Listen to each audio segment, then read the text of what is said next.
What's up guys, Mon here. Welcome back to Hardware Voyage. Hawak natin ngayon ang Gamakay K87 dahil according to Banggood na nagpadala sa atin ito, Gamakay na daw at hindi na Womier ang pangalan ng brand. Pero kahit ano pa yan, ang importante lang naman ay yung mismong product. Kaya tignan na natin kung okay nga ba talaga itong Womier o Gamakay K87 mechanical keyboard. Alright, simple lang yung box. Sa loob meron tayong user's manual. Siyempre ang ating keyboard, USB Type-C cable, switch and keycap puller, at isang maliit na brush para mapanatiling malinis ang keyboard. Balik tayo dito sa K87. Meron tayong floating key design at TKL or 10 keyless ang layout, kaya mas portable to, mas madaling ilagay sa bag, at dahil nga walang numpad, magkakaroon tayo ng mas malawak na space for mouse movements na malaking tulong kapag naglalaro tayo ng mga FPS games. Gawa sa 3 pirasong acrylic sheets ang body at akala ko nung una pangit ang build quality nito pero hindi naman. Okay naman ang overall build quality. Makakarinig tayo ng konting creaks kapag binigyan natin ng pressure yung keyboard pero wala namang rason para gawin natin yan kaya kung stay put lang to sa desk natin, wala naman akong nakikitang kahit anong problema. Maganda yung design lalo na para sa mga RGB lovers. Ito na nga yata ang pinaka-mailaw na keyboard na nahawakan ko. At isa sa mga pinaka nagustuhan ko dito ay yung pagiging frosted ng acrylic sheets. Kung clear lang kasi yan, mahahalata natin ng sobra yung mga LEDs, pero dahil nga frosted, diffused yung ilaw at magandang tignan. Mapapansin lang natin yung LEDs kapag dito tayo tumingin sa gilid. May 4 na rubber sa ilalim to keep the keyboard in place, pero walang flip-up fit na makakatulong sana para mas maging komportable ang pagtatype natin dito sa K87. Buti na lang hindi masyadong mataas itong keyboard, kaya hindi naman nakakangawit kapag nagtatype. Pero kung sakali man na mangawit kayo, pwede tayong bumili ng wrist rest para dyan. USB Type-C na ang gamit natin dito. Sa bandang kanan nakalagay yung port na kailangan nating ingatan dahil hindi sakto yung ginawa nilang butas dito. Ang kinaganda lang, hindi gaanong nakalubog yung port, kaya maikakabit naman natin dito ang halos lahat ng USB Type-C cables natin. Para naman sa keycaps, meron tayong double shot ABS plastic material.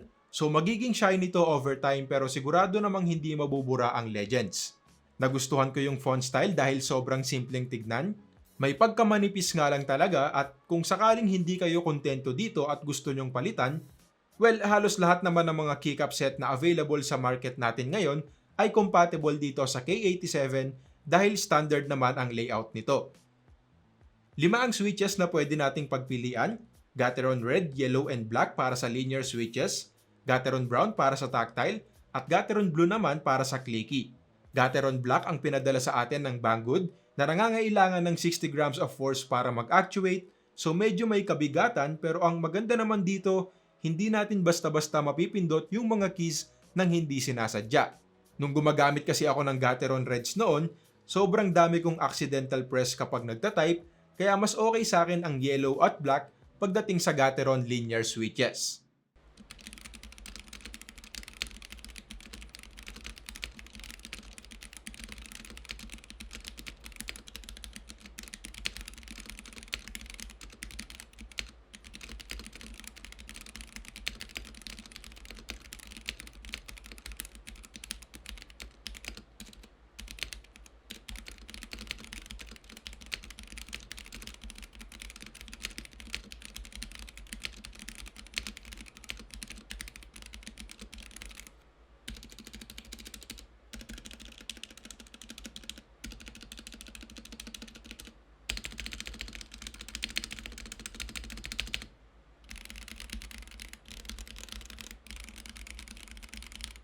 At kung sakali naman na wala sa ino-offer ng Banggood ang gusto mong switch, well, hindi dapat mag-alala dahil meron tong hot swappable sockets.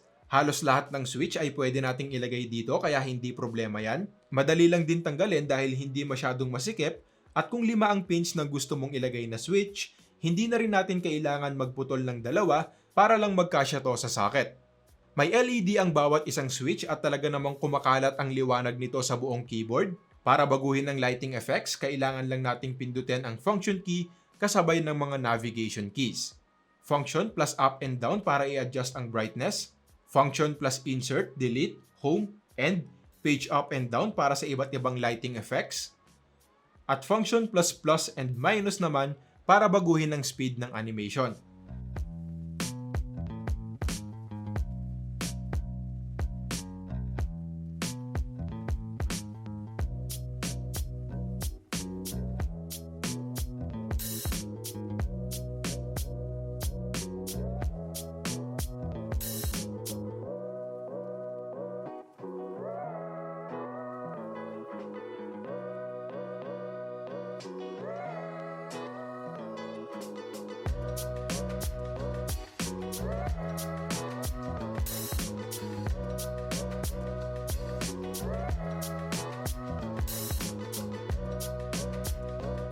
Mabibili natin to sa banggood.com para sa mga hindi pa nakakaalam, nag-o-offer sila ng cash on delivery dito sa Pilipinas. Hindi sa lahat ng lugar at hindi rin sa lahat ng items, pero dito sa K87 pwede naman.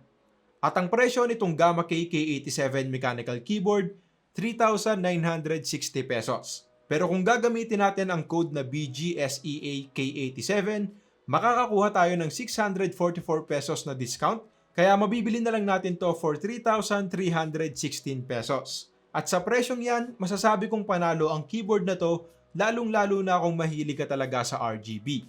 Sa ganitong presyo, meron na tayong mechanical keyboard na detachable ang cable at USB Type-C. Marami tayong pagpipilian na switches, okay ang build quality, hot swappable ang sockets at kakaiba ang design. Hinding-hindi ka rin makukulangan sa RGB lighting kapag ito ang gamit mo.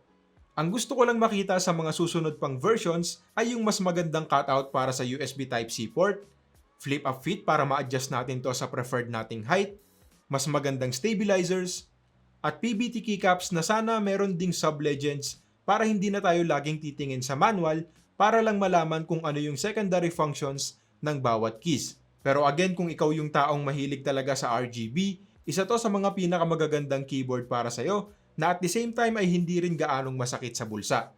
Alright guys, yun lang muna para sa ngayon. Kung nagustuhan nyo itong video, click nyo lang yung like at subscribe button. Maraming salamat sa Banggood dahil pinareview nila sa atin itong Gamakay K87. Maraming salamat din sa panonood at next time ulit. Peace!